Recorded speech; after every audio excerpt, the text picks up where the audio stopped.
Levanto mis manos, aunque no tenga fuerza. Levanto mis manos, aunque tenga mil problemas. Cuando levanto mis manos, comienzo a sentir. Bueno, mis amados, como ustedes ya pueden ver, en esta mañana vamos a hablar de los celos. ¿A quién les gusta que hablen de los celos? Humanamente, ¿sí? Alcen la mano los hombres celosos. Muestra a ver. Uno por acá, dos. ¿Quién más? Solamente dos celosos. Yo no creo. Sean sinceros. Sí, sean sinceros con Dios, Él los conoce. 3, 4. Bueno, ya. Uy, casi todos los hombres. 5. No. ¿Y las mujeres? 1, 2, 3, 4. ¿Quién más? 6. Uy, se puso bueno esto. A ver, está como balanceada la cosa. ¿Ok? Estamos súper. Bueno, mis amados, les voy a explicar primeramente el pueblo de Dios, ¿sí? Hablando de los que vienen de la línea de Sem, los semitas. En este caso tenemos musulmanes y judíos, que son las religiones, digamos, posiblemente más fuertes del planeta entero y de las más antiguas inclusive que los egipcios, ¿sí? Vamos a ver ellos por qué son tan celosos, o sea, por qué ellos son capaces hasta, como se dice, ¿hasta de qué? En el caso de los musulmanes, si usted se va para Palestina, si usted se va para Siria en este momento y usted llega con una camisa que tenga una cruz, lo cogen, le colocan una batola color azafrán, se lo llevan para la playa y ¡pum!, le cortan la cabeza. ¿Por qué ellos son así, mis amados? Vamos a mirar entonces, ya les dije que también vienen de la línea de Sem, y también están en las promesas del padre de la fe, Abraham, ¿sí? Ya que ellos hacen parte del pueblo semita. Vamos a ver un conflicto que se ve diario en Israel, en Jerusalén. Les voy a explicar. Para los que conocen de mapas, ese es el mar Mediterráneo, ¿sí? Para los que han ido por ahí a Israel, los que piensan ir algún día. Ojalá Dios quiera, ¿sí? Qué bendición fue.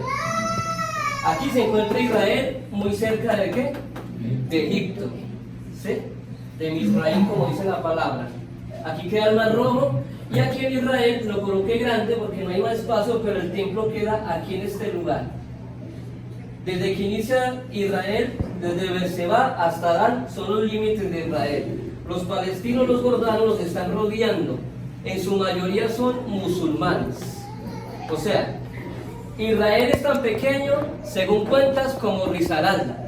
Israel es un país muy pequeño, pero si ustedes ven en el mapa los países musulmanes que los están rodeando, vea, son como una mosquita, ¿en qué? En una sopa, se puede decir, ¿sí? Entonces, están rodeados de enemigos. Toda la vida Israel ha estado rodeado ¿de quiénes? De enemigos, desde que salieron desde Misraim, Egipto, y llegaron a Canaán, ¿sí? Y pasaron el río Jordán, ya que queda en este lugar. Aquí en la mezquita, ustedes han visto fotos del templo, ¿cierto? Alce la mano quien ha visto fotos del templo diario, las muestran. Cada vez que, digamos, se rebotan los musulmanes contra los judíos, que hay muertos, eso constantemente mantienen en guerra. Ese es el templo. Ese templo fue destruido en el año 70 después de Cristo. ¿Sí? ¿Por quién? Por Tito, el emperador Tito.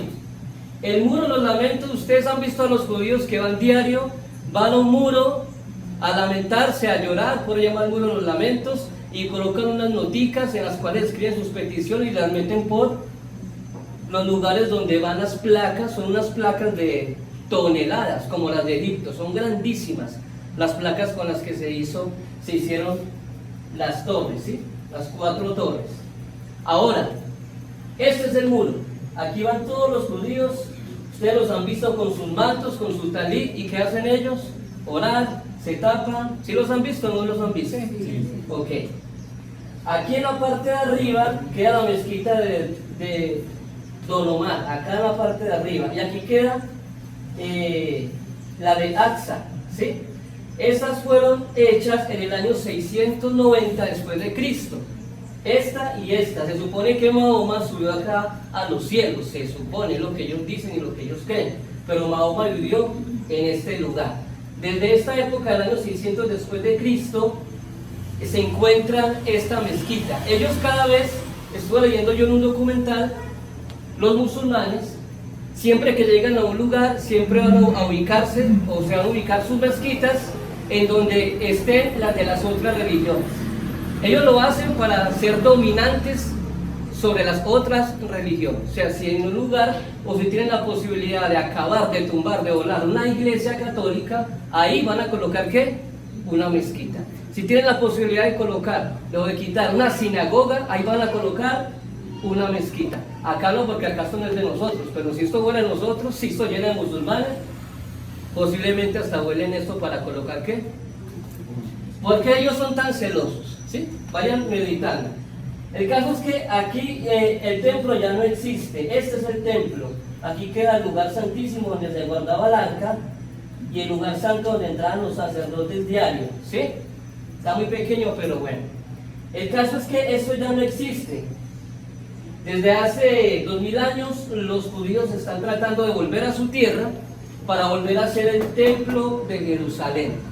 ¿Sí? Según como lo relata la palabra, ellos tienen que volver a hacer su templo. Pero ustedes, ¿qué van a pensar o qué piensan el día que ellos tengan que quitar las dos mezquitas de los musulmanes? ¿Qué puede suceder? ¿Una guerra qué? Mundial. Hablemos de una guerra mundial. Ustedes sabían que de 7.508 millones de humanos que habemos en la tierra, 2 millones son de musulmanes, y es la religión que más se está reproduciendo hoy en día. Yo me sorprendía en Quito, cuando nosotros estudiamos en Quito, en la escuela bíblica, oiga, cada ratico pasaban musulmanes, eso era 1, 2, 3, 4, en la capital. Si ustedes se fueran para la capital de acá de Colombia, para Bogotá, lo mismo. Ya por acá comenzaron a llegar, o sea, ellos están, como se dice, esparciendo por todos los lugares, porque ellos quieren dominar el mundo. Entonces, ¿qué están haciendo ellos de acá cuando ven que los judíos están en sus días festivos, digamos en un Shabbat o en cualquier fiesta anual que ellos hacen, ¿sí? Desde acá, este lugar, pasan los musulmanes y les tiran piedras a los que se encuentran en el muro de los lamentos. Los musulmanes. Y después de que hacen esto, viene la policía de Israel, sube acá y se arma tremenda trifulca, ¿sí? Aquí en el muro de los lamentos y en todo este lugar, que es santo, muchas veces en el año ustedes van a encontrar que pasó un musulmán y que sacó un arma y pum, pum, pum, contra un judío, contra un ortodoxo, lo que sea. Allá es el pan de cada día. Los que matan y los que primero buscan hacerlo son los musulmanes, porque es una religión muy ¿qué? Pero no son celos buenos, sino celos malos. O sea que hay dos tipos de celos. Santiago 3 habla de dos tipos de celos. Perdón, Santiago 3 habla de los celos malos, ¿sí? De los que espero que ustedes, hermanos, los que son celosos, los que alzaron la mano ahorita, comiencen a ¿qué? Eliminar. Ok. Pero vamos a hablar de los celos buenos, porque Dios es un Dios celoso, amén. Ahí en Éxodo capítulo 20, ¿sí? Vamos a recordar de las 10 palabras.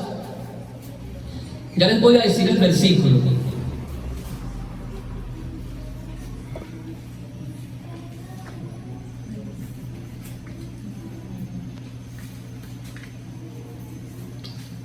Ya se me perdió. Se lo tenía acá. Desde el 5 vamos a leer Éxodo 20, versículo 5. No te inclinarás a ellas, hablando de las imágenes, ni las honrarás, porque yo soy Jehová tu Dios. ¿Qué más? Fuerte, celoso, que visito la maldad de los padres sobre los hijos hasta la tercera y cuarta generación de los que me aborrecen. O sea, mi amado, que si usted ha decidido en esta tierra aborrecer a Dios, hacerse al lado de Dios, ser un burletero, porque hoy en día se están volviendo los burleteros de moda, ¿sí? Los que se burlan de las cosas de Dios, los que se burlan de la palabra, del libro más antiguo que existe en el planeta Tierra, del libro que fue escrito por más de 40 autores, en diferentes épocas y tiempos, y todo concuerda. 1500 años de historia y todo concuerda. Hablando arqueológicamente, en la arqueología que el Israel constantemente encuentra, ¿sí? Ustedes saben que se han encontrado, ya encontraron los muros de Jericó, ya encontraron las ruedas de los carros de los faraones en el Mar Rojo, ya han encontrado ciertos faraones que la Biblia relata que existieron, ya los judíos constantemente van a la tumba de los patriarcas, donde están los 3 patriarcas y las 4 matriarcas. O sea, si nos vamos a hablar de historia, arqueología bíblica, mi amado, la Biblia es el libro que más lo demuestra. La Biblia no es simplemente un libro de historieta, no. La Biblia es un libro de arqueología. ¿Usted lo sabía? Entonces, mi amado, su fe, colóquela sobre la roca, porque usted no está creyendo, digamos, cosas que nadie puede comprobar. Hasta el día de hoy, ninguna arqueólogo, ninguna otra persona, digamos, con estudios avanzados, puede decir algo contrario de la palabra de Dios. Antes más, la palabra sigue y sigue mostrando cosas que la ciencia apenas encuentra. La Biblia ya lo relató hace años y años y años. Damos gloria a Dios, por eso es la palabra de Dios. Entonces, mi amado, nuestro Señor Jehová, el Dios de Israel, el Dios de Abraham, Isaac y Jacob, el Dios que los sacó de esa esclavitud, que dice que es un Dios que celoso. ¿Y celoso de quién? Celoso de los otros dioses en minúscula, porque la humanidad le creyó a Satanás y comenzó a inclinarse hacia otros dioses. Los pueblos que rodeaban a Israel son dioses paganos.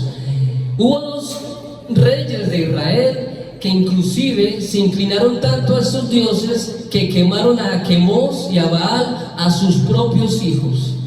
Esto es lo que piden los otros dioses, quemar a sus propios hijos. Y los que vienen de hoy en día, hace poco se hizo el 31 de octubre, que es prácticamente lo mismo que se hacía en la antigüedad. La costumbre de los que practican o están en estos grupos esotéricos es quemar a sus hijos. Embarazan a las sacerdotisas de esos grupos en febrero o marzo, y ya para esta fecha le sacan el niño en un ritual. Se lo sacan, le abren el vientre, y el sacerdote levanta el niño, lo mata, ¿sí? Y esa sangre, la que el niño derrama, se la pasan entre los que están haciendo ahí el ritual. ¿Usted sabía eso? Pero eso no es de ahora, mi amado, eso es desde hace miles y miles de años. Contra ese tipo de idiosincrasia, contra ese paganismo que el pueblo de Dios le tocó enfrentarse. Y muchas veces Dios le decía a sus profetas y los profetas a los reyes de que les tocara matar a ciertos pueblos, porque esos pueblos hacían ese tipo de rituales. Esos pueblos eran totalmente idólatras. Esos pueblos estaban totalmente malditos porque se estaban inclinando hacia dioses ajenos. Entonces, el Dios que creó el universo no será ajeno con su alma que le pertenece, no será ajeno con las almas que están acá. ¿Ustedes qué dicen? Es lógico que un padre sea celoso por sus hijos, ¿sí o no? Y la Biblia dice que si es celoso es porque nos ama. Si el Señor no fuera celoso con nosotros, si no nos reprendiera, pues Él no nos va a amar, porque un padre que sea alcahueta con sus hijos no lo está amando. Yo me recuerdo cuando mi padre, mi papá era de mano fuerte, como los viejos de la antigua, ¿sí? Que ellos, digamos, no toleraban nada, inclusive padres que no eran de los que abrazaban a los hijos, sino como ustedes allá, nosotros acá, ¿sí? Y mi padre me decía, el día que yo lo vea a usted en la calle, fumando, haciendo esto y lo otro, me importa muy poquito, pero delante de sus amigos le voy a pegar. Y si no le gusta así, póngala como quiera. Mi papá era de esos, ¿sí? Una vez estaba yo fumando todo tranquilo a los 12 años, porque yo me crié muy cerca del Parque del Infierno, imagínense el nombre, Parque del Infierno. Y entonces estaba yo apenas aprendiendo a fumar a los 12 años, y estaba con la gallada, 12, 13 amigos, ¿sí? Muchos de ellos raperitos y eso ya de todo ahí. Entonces yo estaba aprendiendo a fumar cuando sentí un patadón en la parte de atrás. ¿Te imaginas eso? Para la casa me dijo, ya arreglamos. Y los amigos míos soltaron la carcajada. Cuando yo llegué a la casa, tremenda pena que me metió mi papá. Me dejó un mes sin salir a la calle. Y él me dijo, vea amigo, si me toca pegarle más duro y si me toca irme para la cárcel, me voy. Así me dijo. Pero yo no voy a dejar que usted se me dañe porque yo soy una alcahueta. Antes más, si usted sigue siendo así como va de bien, a usted lo van a matar afuera. Y yo no quiero eso. Yo prefiero una pelita ahora, una que usted pase una pena ahorita y no que le saquen un revólver y lo maten afuera. Y papá me decía, cuando usted crezca va a comprender lo que yo le estoy diciendo. Pero uno como joven no es muy terco, uno pandeaba, ¿qué va hombre cucho? Como lo hablaba acá, sí, en la antigüedad. ¿Qué va hombre? Eso son mentiras, ¿qué cuento? No. Y claro que sí, yo de tanto andar con esos amigos se me fue pegando. Ya a los 14 años comencé a fumar marihuana, imagínense. Y yo decía que no, el trago desde los 13 años ya lo había comenzado a probar. Y un poco de cosas que no tengo por qué contarles, pero ya saben que me moví en ese contexto en cosas complicadas. Pero más sin embargo siempre me recordaba de las palabras de mi papá acá, cuando estaba yo al borde, digamos, de hacer cosas más profundas y serias. Las palabras de mi papá, ¿sí? Siempre se me quedaron porque mi papá fue un señor. A mí me parecían el general Caliche, los que trabajaban con él construcción, y él era maestro de obra. El general Caliche, aquí está un primo mío que trabajó con él, y se ríe porque sabe cómo era mi papá. Mi papá era alguien bien celoso. Entonces, de la misma manera, el Señor, el dueño de las almas, el que las hizo, ¿en dónde? En el cielo. Llegaron a la tierra y se perdieron, se las llevó Satanás. Por estar escuchando cosas que no deben de estar escuchando. En este caso Eva cayó en los brazos de Satanás, se la llevó junto con toda la humanidad y con todos los hijos que ella engendró en su vientre. Y hasta el día de hoy apenas estamos en ese ámbito de rescate. El único y la única forma de usted ser rescatado es por medio de la sangre del victorioso nuestro Señor Jesucristo. Amén. Le tocó bajar al mismo Dios para arreglar esta situación en la tierra, porque ningún ser humano la podía arreglar. Entonces Dios es un Dios celoso, miremoslo de esa manera. Pero hay unos celos que ya son malos, en este caso, ¿sí? Si usted cela demasiadamente a su esposa, si usted no confía en ella, si usted la cela con los hijos, con los vecinos, con todo el mundo, y ella sin dar causa, eso ya son celos ¿qué? Enfermizos. Entonces hay que colocar un límite a todo. Pero Dios, como es el Dios de nuestras almas, Él verá qué hace con nosotros, ¿sí o no? Ok. Entonces, mis amados,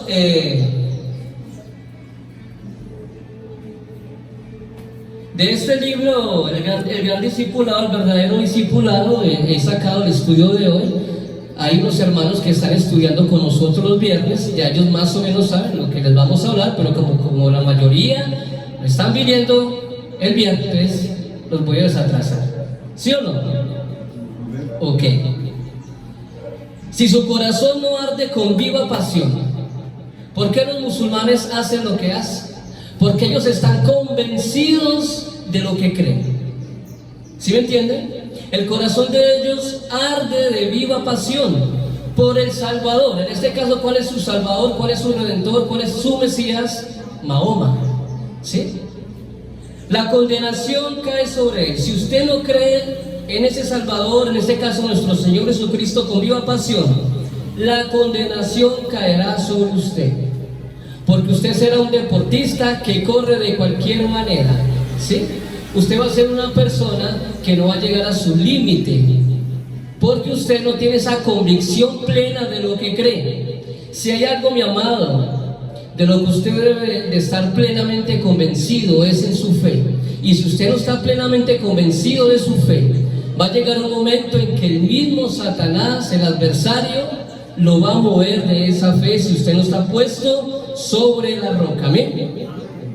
No hay lugar en sus senderos para discípulos tibios e indiferentes. En la vida cristiana no hay lugar, no hay tiempo para personas que quieran estar hoy en día bien, hoy en día mal. ¿Usted a qué quiere jugar?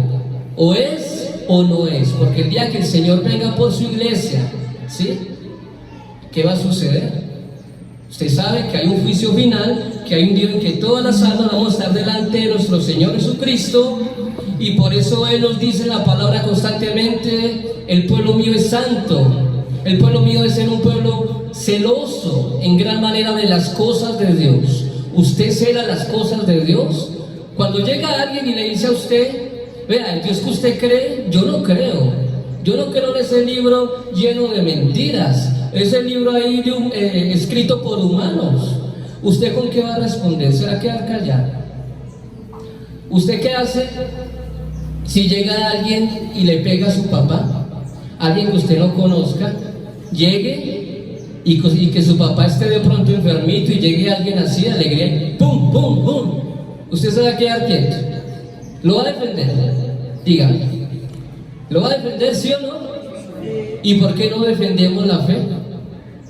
¿Por qué no defendemos la fe si están insultando a su Padre amado, al que usted ha confiado, al que ha dado la vida por usted? ¿Cierto que no hace falta convicción todavía en muchas cosas para poder defender la fe o no? ¿Sí o no? Los primeros discípulos de Cristo tomaron la decisión de dejarlo todo. Eso ya lo sabemos. Lo dejaron todo, sus trabajos, sus familias. Quizás para hoy en día esto fuera alguien fanático. Si hoy en día va a ser un cristiano, digamos, es tomar estas decisiones, la misma familia le va a juzgar. Usted es un fanático, ¿sí? Usted es demasiadamente fanático. Ah, no, pues espere pues que el pan caiga del cielo y verá, siga creyendo esas bobadas, como dice la gente de la calle, ¿sí? Vamos a leer Mateo 4, 17, 22. Dice la palabra de Dios, Mateo capítulo 4, del 17 al 22. Desde entonces comenzó Jesús a predicar y a decir: arrepentidos, porque el reino de los cielos se ha acercado.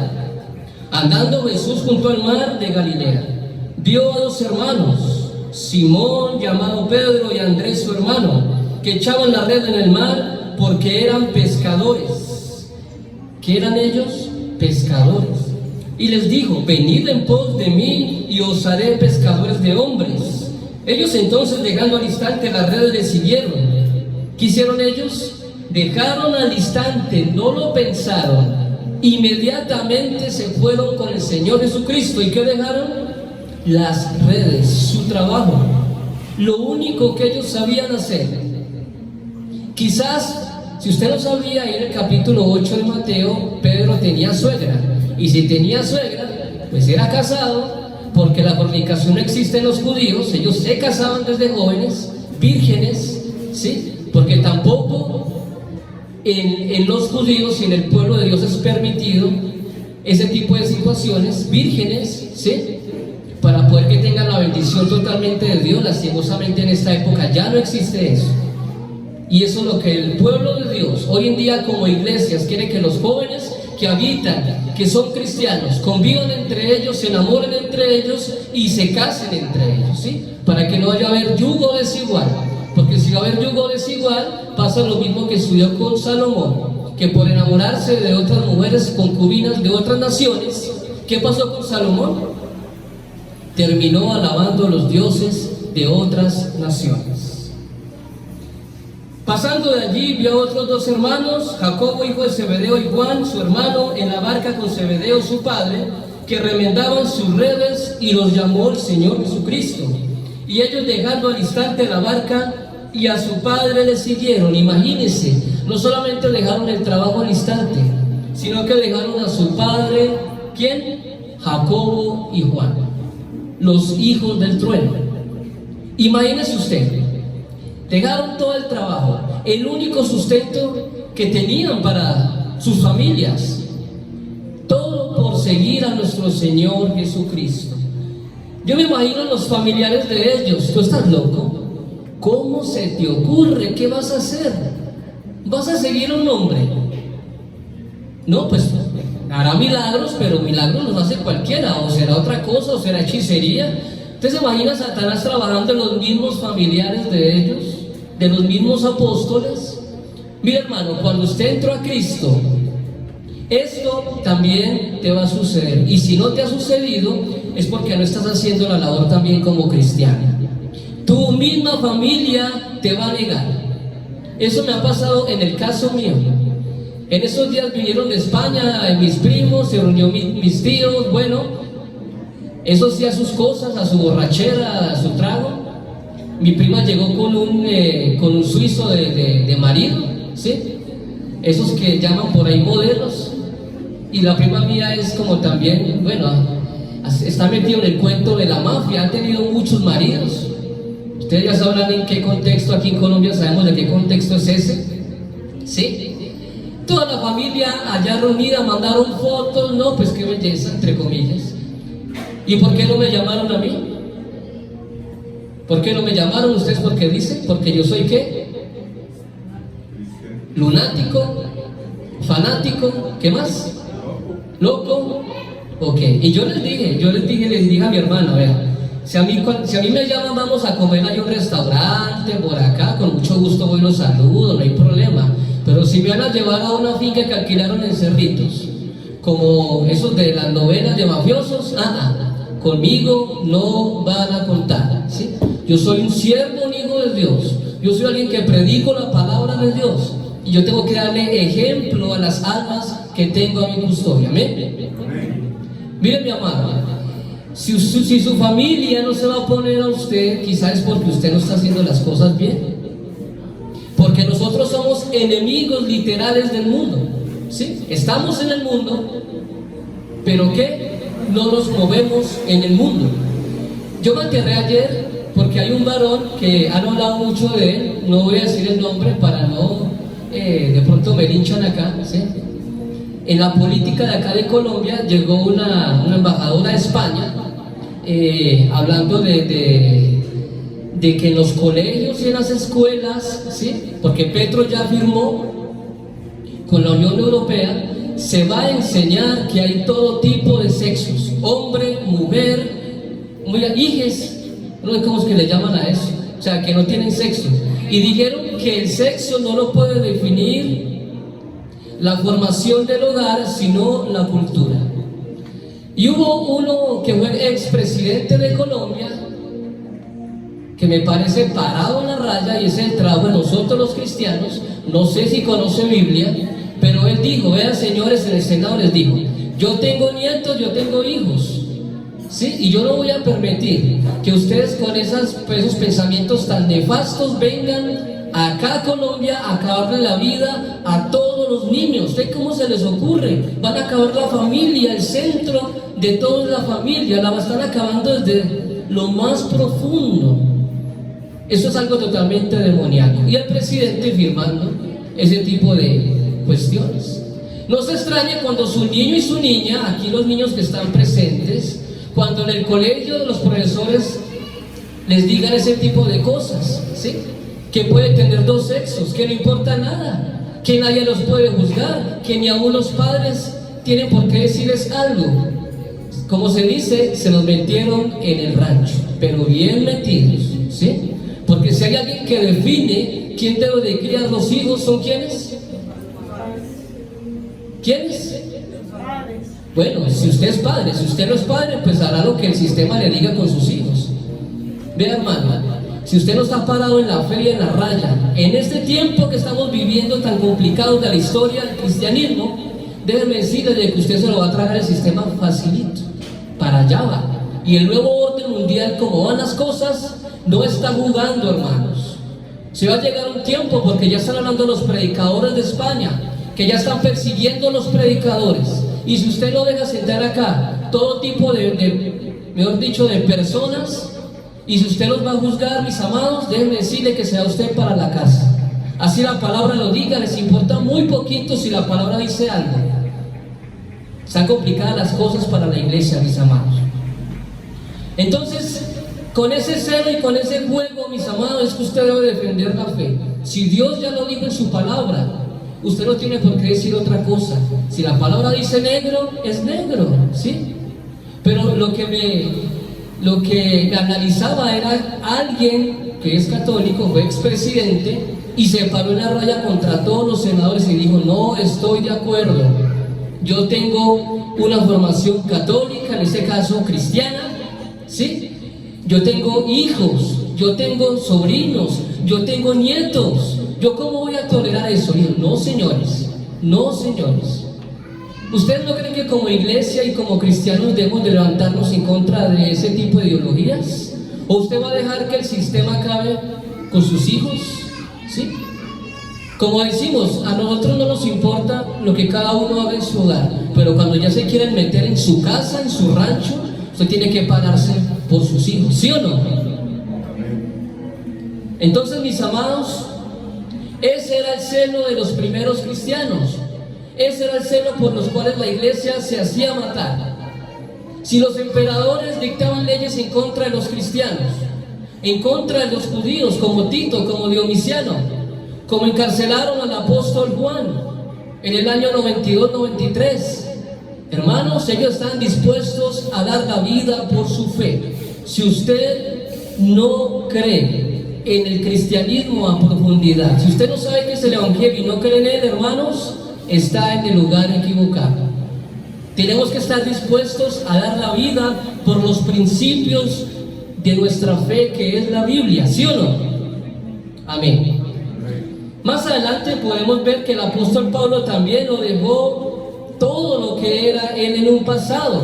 Él era un fanático para su época, él era un loco. Filipenses capítulo 3, versículo 4 y versículo 9. Dice la palabra de Dios: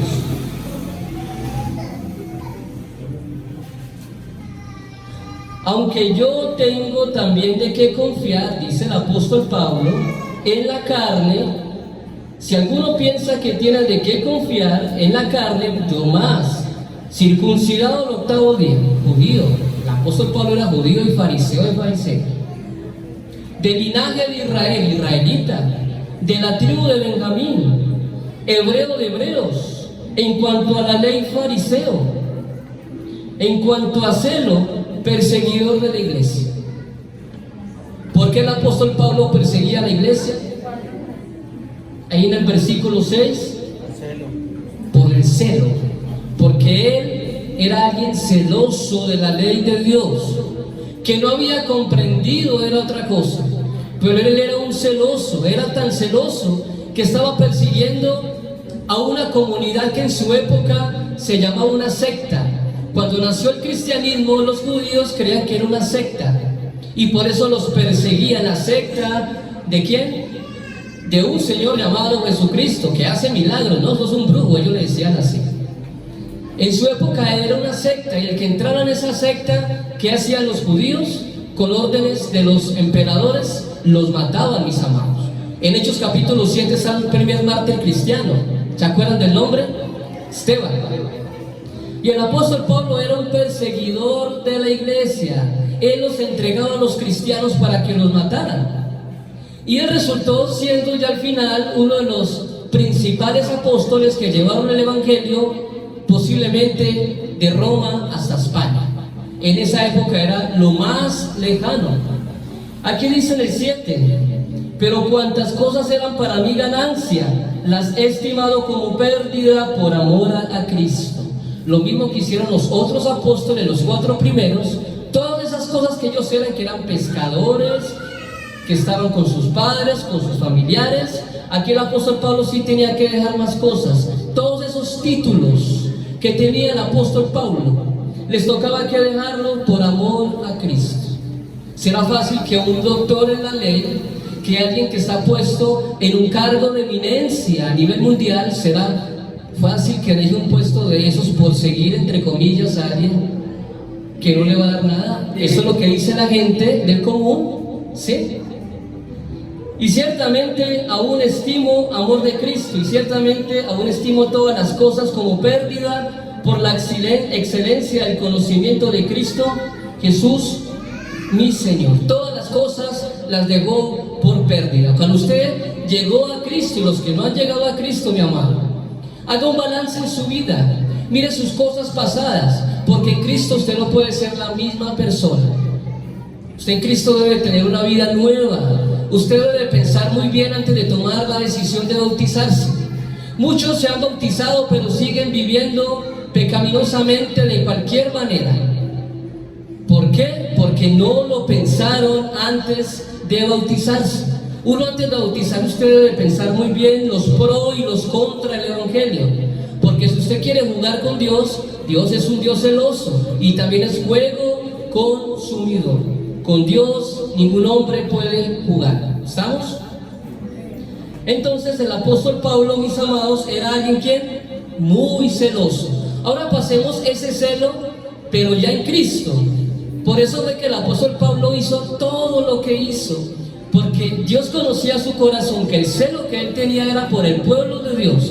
Ahora utilizó ese celo en Cristo, y por eso hizo todo lo que hizo el apóstol Pablo, y fue el partícipe de más de 13 cartas del Nuevo Testamento, nuestro amado Saulo de Tarso, que murió ¿en dónde? En Roma, arrodillado cuando le cortaron la cabeza. Hace poco yo leí las palabras que dicen los padres de la iglesia cuando él le cortaron la cabeza. Antes de ello, él estaba llamando a Jesucristo y estaba encomendando su alma y dijo: he cumplido tu labor, Señor, y hasta ahora me matan no porque ellos quieren, sino porque tú lo has decidido, ¿sí?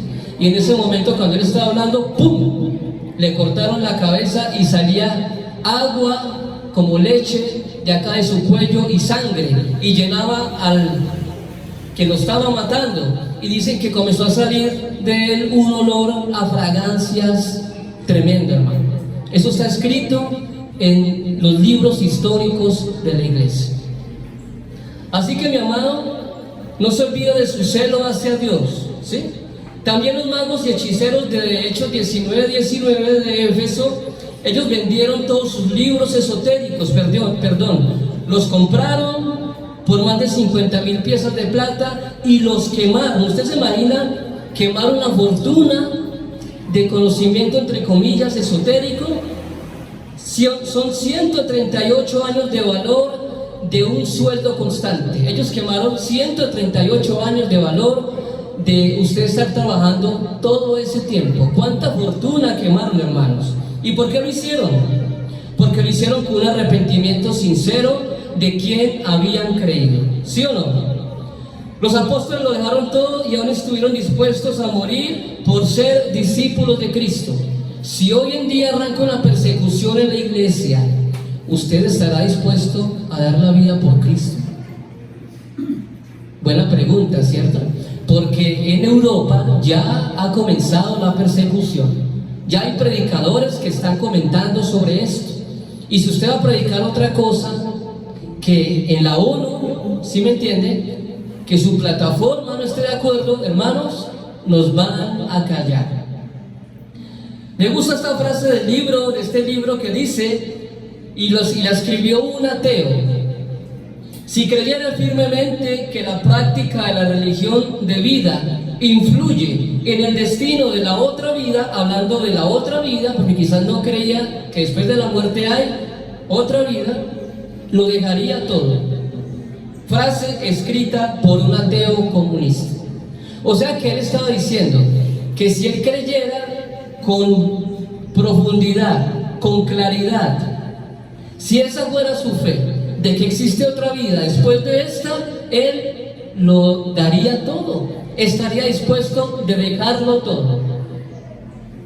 Esto fue lo que hicieron los apóstoles. Como ellos creían que después de la vida, de esta vida de carne, sigue el espíritu, sigue el alma, ellos, ¿qué hicieron? Lo dejaron todo por seguir esa fe. Y él continúa diciendo: predicaría a tiempo y afuera de tiempo. Parece que fuera conocedor de la Biblia. Y utilizó el texto bíblico: que aprovecharía al hombre si ganase a todo el mundo y perdiere su alma. Estoy hablando de un ateo comunista. En este libro hablan sobre él.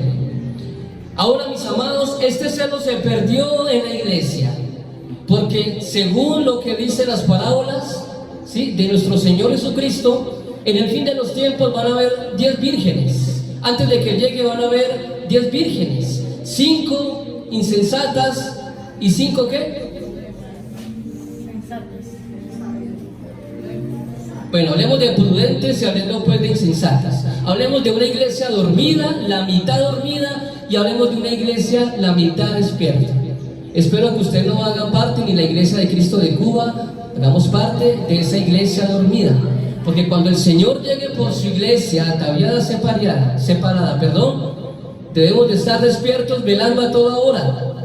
Si usted, mi amado, no se acuesta pensando en Dios, si usted, mi amado, no se levanta pensando en Dios, dándole las gracias a Dios, si usted, mi amado, cada vez que usted recibe un bocado de comida, no le da las gracias a Dios, si usted, mi amado, no ama al prójimo de verdad, de corazón, si usted, mi amado, no le gusta leer la Biblia porque le da sueño, si usted, mi amado, no le gusta ir a congregarse porque no le gusta, porque tiene cosas más importantes afuera del mundo, en Babilonia, en Egipto, mi amado, usted hace parte de esa iglesia dormida.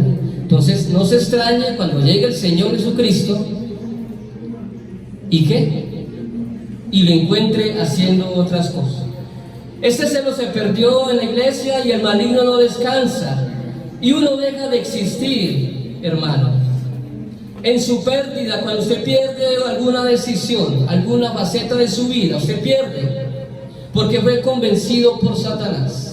¿Hay quién fue el ganador? ¿Quién le convenció, así como engañó a Eva, la serpiente? Que para el guerrero de Cristo resuena incombustible. ¿Qué es el celo en el cristiano? Es el combustible, el Espíritu Santo. Si usted siente ardor en su corazón cuando alguien va a hablar mal de su papá terrenal, pero si usted no siente ese mismo ardor cuando hablen mal de su Padre celestial, mi amado, usted no tiene celo de Dios en su vida. El diablo no deja de ser diablo. Eso es una frase muy colombiana, ¿sí? En su apasionado desdén del mal. Si el diablo actúa como actúa y no descansa, es porque el diablo se las cree, lo que él es, lo que él hace, ¿sí?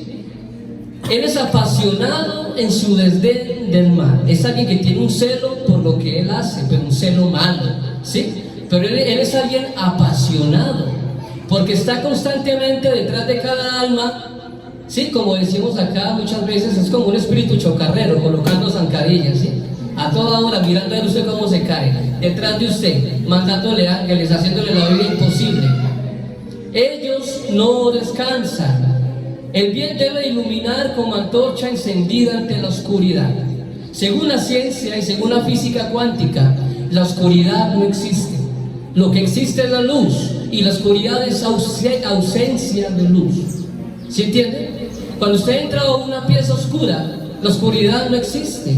Vaya con usted una velita y préndala en esa oscuridad. Se prende todo ese lugar. Lo que existe es la luz. La oscuridad es ¿qué? Ausencia de luz. Si los comunistas quieren hacerlo, acá hay otra frase que dice: si ellos están convencidos en hacer algo por el planeta Tierra sin causa alguna, ellos no tienen causa. ¿Cuál es la causa del comunista? ¿Sí? Aquí hablan de unas de las causas que ellos tienen.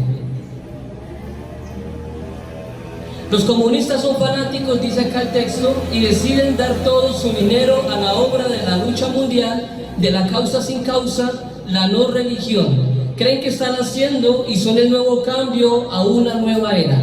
La palabra de ellos es: queremos una nueva era. Estamos en una nueva era. Estamos en un nuevo orden mundial. Son palabras que hasta los mismos presidentes dicen constantemente, reprogramadamente en los medios de comunicación. Ellos quieren una humanidad liberada del yugo de Dios. Le llaman yugo a la ley de Dios. Y ellos quieren estar en conflicto constantemente países, en este caso capitalistas como Estados Unidos, ¿sí? Y ellos dicen que ellos son ricos y que estos ricos, ellos no quieren ricos en el planeta Tierra, sino pobres, que todos seamos iguales. La igualdad, y mantienen con la palabra igualdad para aquí, igualdad para allá. Según la Biblia, mis amados, la igualdad no existe. Según la Biblia, mis amados, en el cielo tampoco hay igualdad, porque hay querubines, serafines, ángeles, todo tipo de ángeles, cada uno cumple su labor, y unos se encargan de cuidar a otros ángeles, como los arcángeles o el arcángel Miguel, que se cuida y está a cargo de cuidar otros ángeles. Los querubines también tienen a cargo de cuidar los arcángeles, y es una huestes que se comienzan a mover desde arriba hasta abajo. Eso es un gobierno que existe en el mundo espiritual, y en este mundo terrenal los ricos siempre van a existir, porque si usted es un hijo de Dios, entregado a Dios, para usted van a haber bendiciones, hermano. Usted se va a llenar de bendiciones, su trabajo va a ser prosperado, ¿sí? Posiblemente como era Abraham, como eran los patriarcas. Pero si usted hace las cosas mal, comienza todo a descender, ¿sí? Entonces, por eso siempre la Biblia nos muestra los ricos y los pobres, y los unos tienen que convivir con nosotros, porque sin los ricos no pueden existir los pobres. ¿Qué haría un planeta lleno de pobres que no quieren trabajar? Los comunistas quieren eso, pobres que no trabajen, simplemente que reciban la comida, que le entre la comida a usted viendo televisión todo el día, en internet. No, hermano, la Biblia dice que hay que trabajar, ¿sí? Y el que no trabaje dice que no coma, ¿no? Literalmente. Pero miren las ideas con las que ellos vienen ya programándonos. Eso viene totalmente desde Babilonia, desde ya vienen trabajando con todo este sistema. Ahora, ¿usted quiere ser parte de este batallón de Cristo? ¿Sí o no? Pues debes de atestiguar tu fe apasionadamente. Si tú no eres capaz de valorarte como cristiano, de dejarte instruir, ¿sí? En este caso por Dios y su palabra primeramente, pero por los varones que Dios ha colocado en cada iglesia, mis amados, ¿cómo usted se va a instruir en la palabra? ¿Sí? Mi amado, Dios busca hoy a estos hombres apasionados. Si usted es un hombre apasionado, y si no lo es, comienza a sentir ese fervor por Cristo, porque Él entregó su vida, la vida de su Hijo amado Jesucristo, por usted. Esa sangre es preciosa, esa sangre que fue derramada en la cruz no fue cualquier sangre, fue la sangre de un santo, santo y santo, como dicen en hebreo, Kadosh, Kadosh, Kadosh. ¿Sí? La fe cristiana es digna de creerse, ¿sí o no? ¿Quién dice amén? Amén. ¿O quién le da vergüenza? Dígame, ¿quién le da vergüenza de ser cristiano? ¿Sí? ¿No le da vergüenza de creer en Cristo? ¿No? ¿Seguro? Alzó la mano, hermano. Ok, que yo lo perdone. La verdad es que cada vez más caen de los pelotones del batallón de Cristo, cada vez caen más almas, hermanos.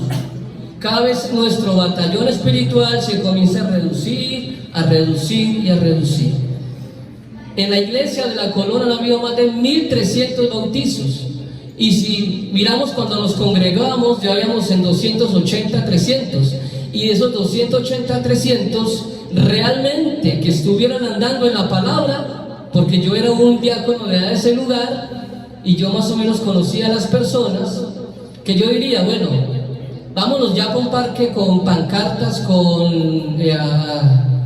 a regar a literatura, vamos a predicar la palabra de Dios. ¿Quiénes están dispuestos? Colóquenle 50 personas y el resto. Estamos, hermanos, viviendo momentos muy oscuros para la iglesia, y el llamado de esta mañana, mi amado, es que sea usted celoso de las cosas de Dios, ¿sí? Iniciamos con el pueblo judío, que es un pueblo celoso. Iniciamos con los musulmanes, que es un pueblo muy celoso, y por eso ya van en 2 millones. Y los cristianos cada vez, vean, se están reduciendo, se están reduciendo. porque el sistema completamente los está asfixiando. Si usted no está parado sobre la roca, mi amado, y si usted no tiene el celo de Dios, comience a meditar en este día, comience a decirle a Dios que le guíe en este camino, porque necesitamos la antorcha de Cristo que nos muestre al final para dónde vamos. Y usted sabe que para dónde va la iglesia no es algo terrenal, es algo celestial, la nueva Sion. La nueva Sion que dijo el mismo Martín Lutero cuando lo fueron a matar, alguien que iba a ser un político muy grande en Estados Unidos. A él lo mataron diciendo estas frases: yo me soñé ayer, y era un político y se lo dijo delante de todos los políticos, yo vi la gloria de Sion. Yo vi el pueblo de Dios, como Dios lo recibía en los cielos. El pueblo de Dios ya ganó la batalla contra las tinieblas. Y le digo a los políticos, y yo a ustedes no les tengo miedo. Yo no le tengo miedo a ningún hombre. ¿Usted imagina decirle eso a un mafioso y con un arma acá? Yo no le tengo miedo a ningún hombre. Y él, terminando esas frases, sacó a alguien un revólver y tan, tan y tan. Esa fue la muerte de Martín Lutero. Así que, mi amado, que Dios me los bendiga, que la paz de Dios esté con ustedes, y no se le olvide que Dios es un Dios celoso. Que Dios les guarde. Amén. Levanto mis manos, aunque no tenga fuerza. Levanto mis manos, aunque tenga mil problemas. Cuando levanto